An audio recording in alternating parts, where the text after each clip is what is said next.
Hi friends, welcome to MST YouTube channel. आज मैं आपको बताने वाला हूँ डायलिसिस टेक्नोलॉजी प्रोग्राम के बारे में। हमारे पास काफ़ी कमेंट्स आए थे और हमसे काफ़ी स्टूडेंट ने पूछा था कि आप प्लीज़ इस कोर्स के बारे में भी हमें डिटेल दो। तो मैं आज इस कोर्स के बारे में आपको बताने वाला हूँ।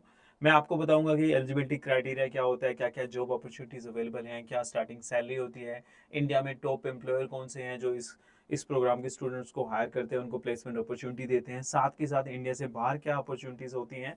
लेकिन काफी लोगों को डायलिसिस के बारे में पता नहीं होता, मैं उसके बारे में बताऊंगा। और आप क्या सीखोगे इस प्रोग्राम के अंदर, आप क्या सीखने वाले हो, ईच एंड एवरी डिटेल मैं आपको बताने वाला हूँ। इसका करिकुलम क्या होता है, क्या क्या सब्जेक्ट्स आप पढ़ते हो। तो प्लीज पूरा वीडियो देखिए, आपको सारी डिटेल्स मिलेंगी।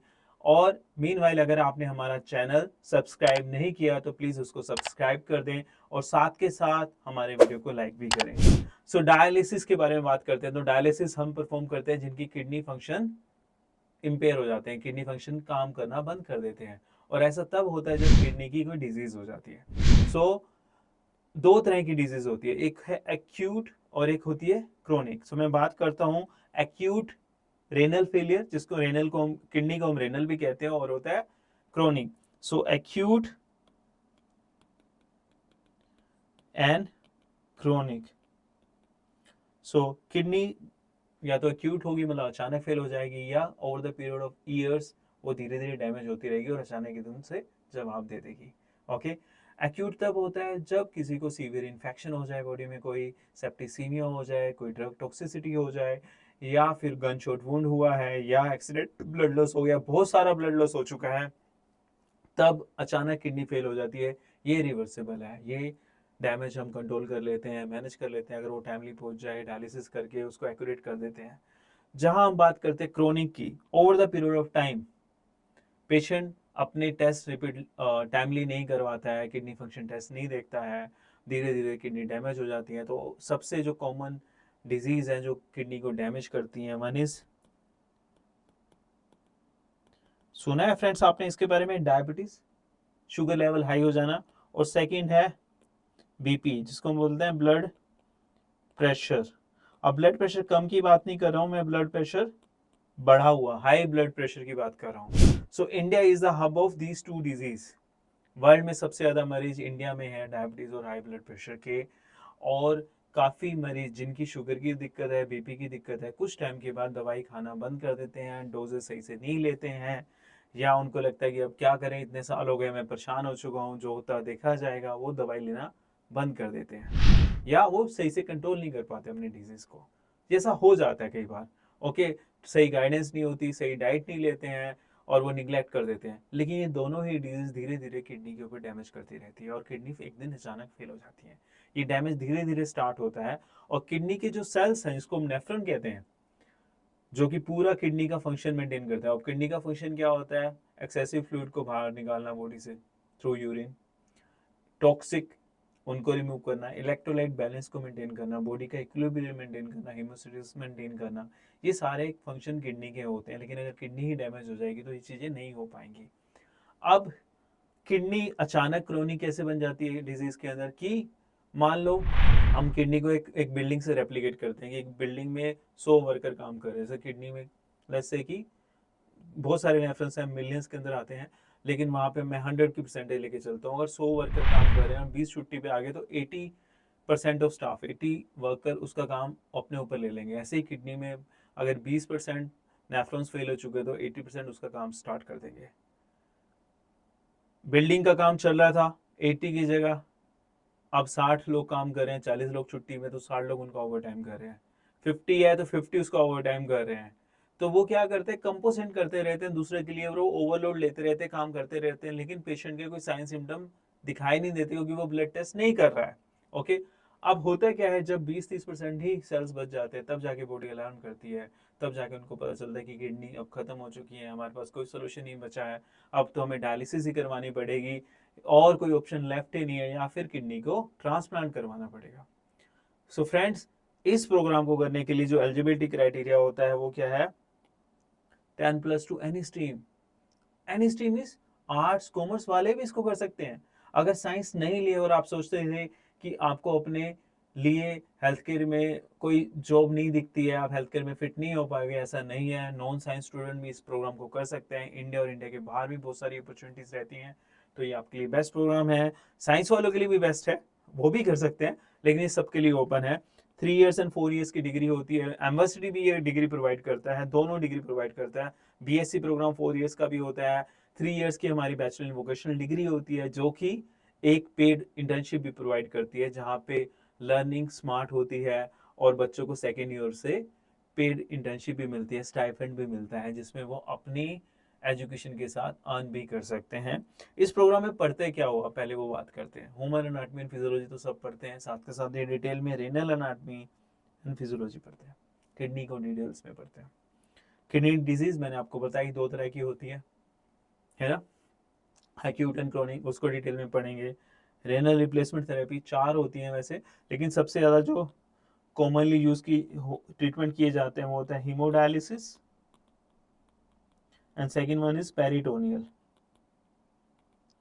सबसे कॉमन यही वाले 2 प्रोसीजर परफॉर्म किए जाते हैं डायलिसिस के। Okay, haemodialysis means, haemo means blood, तो इसमें ब्लड बॉडी से आइदर आर्म्स या लेग से विद हेल्प ऑफ फिस्टुला निकाला जाता है। एक मशीन जहाँ पे डायलाइजर लगा होता है, which is known as a artificial kidney, उसके थ्रू रन किया जाता है और एक्सेसिव टॉक्सिस फ्लूइड सब रिमूव किया जाता है, इलेक्ट्रोलाइट बैलेंस मेंटेन किया जाता है।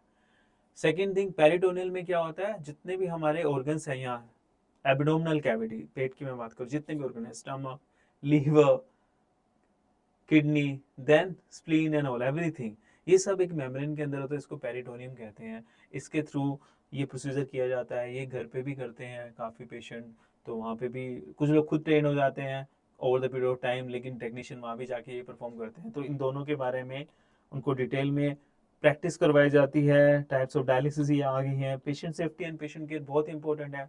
सबसे ज़्यादा पेशेंट को वहाँ पे लो बीपी होने का खतरा होता है during the procedure. Patient collapse कर सकता है, फेंट हो सकता है, कार्डियक अरेस्ट भी हो सकता है। तो पेशेंट की safety, care, procedure, infection protocol, ये सब डिटेल में सिखाए जाते हैं इस प्रोग्राम में। Pharmacology related to dialysis, blood जब बॉडी से बाहर निकलता है तो एकदम से वो क्या हो सकता है, कोगुलेट हो सकता है, तो वो ब्लड थिन रहे उसके लिए ब्लड थिनर दिए जाते हैं। वो सब चीज़ें भी इसमें डिटेल में पढ़ाई जाती हैं। रेनल न्यूट्रिशन की बात करूँ तो डायबिटिक के पेशेंट के लिए डाइट होती है, ऐसे किडनी के पेशेंट के लिए भी डाइट होती है, उसके उसके बारे में बताया जाता है उनको। रेनल ट्रांसप्लांटेशन, जो लोग फिट होते हैं किसकी चीज के लिए, रेनल ट्रांसप्लांटेशन के लिए, जब उनके पास डोनर हो, when they have a donor plus they have a money to afford that treatment, वो किडनी ट्रांसप्लांट भी करवा सकते हैं। उसके बारे में सिखाया जाता है। Clinical nephrology, dialysis management, advance dialysis technology, जितनी भी आजकल एडवांस मोडेलिटी आती है, इनके बारे में सिखाया जाता है। यही तो रहा कोर्स के बारे में कि आप क्या सीखोगे। हमारा सबसे इम्पोर्टेंट पॉइंट ये आता है कि मेरी सैलरी क्या लगेगी, मेरी जॉब अपॉर्चुनिटीज़ कहाँ कहाँ लगेंगी, तो मैं उसके बारे में बात करता हूँ।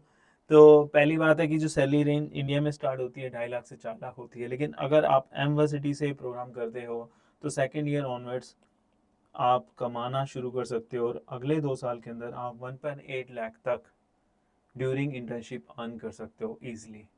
ओके, आप पढ़ भी रहे हो और साथ के साथ आपकी अर्निंग भी हो रही है। If you are doing this programme with the university, we have tap with the biggest dialysis employer in India. Okay, जो हमारे बच्चों को ना कि सिखाता है, उनको सीखने के साथ साथ पैसे भी देता है। ओके, और क्या आपकी जो प्रोफाइल रहेगी, आप जूनियर डायलिसिस टेक्नीशियन से लेके डायलिसिस टेक्नीशियन, सीनियर टेक्नीशियन जा सकते हो, होम डायलिसिस कर सकते हो, आप डायलिसिस क्वालिटी इंप्रूवमेंट स्पेशलिस्ट बन सकते हो, डायलिसिस ट्रेनर बन सकते हो, आप इंस्टीट्यूट में पढ़ा सकते हो बच्चों को, क्लिनिकल सेटिंग में भी पढ़ा सकते हो, क्लिनिकल रिसर्च में जा सकते हो। क्या आप इसके बाद पीजी कर सकते हो? Yes, you can do PG programme. आप पीजी करो, एमएससी करो, आगे पढ़ाई करो, रिसर्च में जा सकते हो, फार्मास्यूटिकल कंपनीज के साथ काम कर सकते हो, डायलिसिस मैन्युफैक्चर कंपनी के साथ काम कर सकते हो, सेल्स रिप्रेजेंटेटिव बन सकते हो उनके लिए, specially for this dialysis products. Okay, जो टॉप एम्प्लॉयर्स हैं इंडिया में, मैं उनके बारे में बता दूं। नेफ्रो प्लस है, बहुत बड़ा है, वो काफ़ी बच्चे हायर करते हैं। They have around 300 to 400 dialysis centres across India. काफ़ी हॉस्पिटल्स में, प्राइवेट एंड गवर्नमेंट हॉस्पिटल में वही डायलिसिस यूनिट चलाते हैं। नेफ्रो केयर, फ्रेजिनस, ये खुद मशीनें भी बनाते हैं, जर्मन बेस्ड कंपनी है। Apollo dialysis, SK Sanjeevani, DC kidney care, 7 med, B Braun, बहुत सारे नेम्स हैं, मैं कुछ ही नेम्स को यहाँ लिख पाया हूँ। लेकिन अगर प्राइवेट हॉस्पिटल की बात करूँ, फोर्टिस भी है, मैक्स भी है, मेदांता भी है, केयर भी है, काफ़ी सारे हॉस्पिटल्स हैं जो खुद का डायलिसिस रन करते हैं, वहाँ पे भी अपॉर्चुनिटी रहती हैं। अगर आप गवर्नमेंट जॉब के लिए अप्लाई करना चाहते हो तो गवर्नमेंट हॉस्पिटल्स में भी इसकी अपॉर्चुनिटीज़ होती हैं। So these are the opportunity available in India. क्या बाहर जा सकते हो?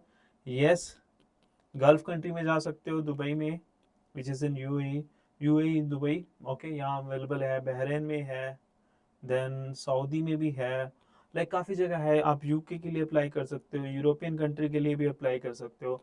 यूके और यूरोपियन कंट्री के लिए आपको वहाँ पे टेस्ट लिखना पड़ेगा, इंग्लिश लैंग्वेज भी क्लियर करनी पड़ती है। गल्फ कंट्री में ये नहीं है।